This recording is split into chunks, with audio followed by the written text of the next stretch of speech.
નમસ્કાર, ડીવી લાઈવ ન્યૂઝમાં આપનું સ્વાગત છે। ગુજરાત ફ્લોરોકેમિકલ્સ રણજીતનગર ખાતે કેમિકલ લીકથી આગ ફાટી નીકળવાની ઘટનામાં ઇથેનોલ કેમિકલ લીક થતાં દોડધામ મચી ગઈ હતી અને સાયરનો ઉપર સાયરનો વાગવા લાગી હતી, પરંતુ આ એક મોકડ્રીલ હોવાનું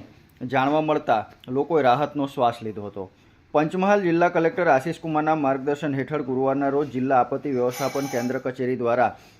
તથા director industrial health and safety Gujarat દ્વારા ગુજરાત ફ્લોરોકેમિકલ્સ લિમિટેડ રણજીતનગર ખાતે લેવલ 3 કક્ષાનું એક સાઇટ મોક ડ્રીલનું આયોજન કરવામાં આવ્યું હતું, જેમાં ઇથેનોલ કેમિકલ લીક થતાં આગ લાગવાની ઘટના બનતા દોડધામ મચી ગઈ હતી।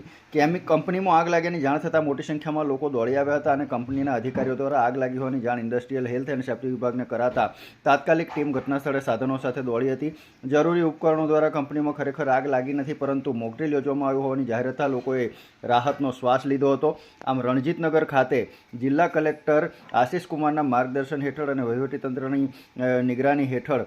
મોક ડ્રીલનું આયોજન કરવામાં આવ્યું હતું કે આવા સંજોગો ઊભા થાય ત્યારે શું કરી શકાય છે અને બચાવ માટે કેવા પગલાં લેવામાં આવે તે અંગે જાહેર જનતાને જાગૃત કરવા માટે આ મોક ડ્રીલ યોજવામાં આવી હતી। જિલ્લા વહીવટીતંત્ર અને જિલ્લા કલેક્ટર આશિષ કુમારના માર્ગદર્શન હેઠળ આ મોક ડ્રીલ યોજવામાં આવી હતી। શરૂઆતમાં તો લોકોને એવું જ લાગ્યું હતું કે રણજીતનગર ગુજરાત ફ્લોરોકેમિકલ્સ કંપની ખાતે આગ લાગી છે, જેના કારણે એક દોડધામ પણ મચી હતી, પરંતુ આ એક મોક ડ્રીલ એટલે કે એક પ્રકારની પ્રદર્શની હતી કે એક પ્રકારની ઘટનાને ઊભી કરવામાં આવી હતી કે આવા સંજોગોની અંદર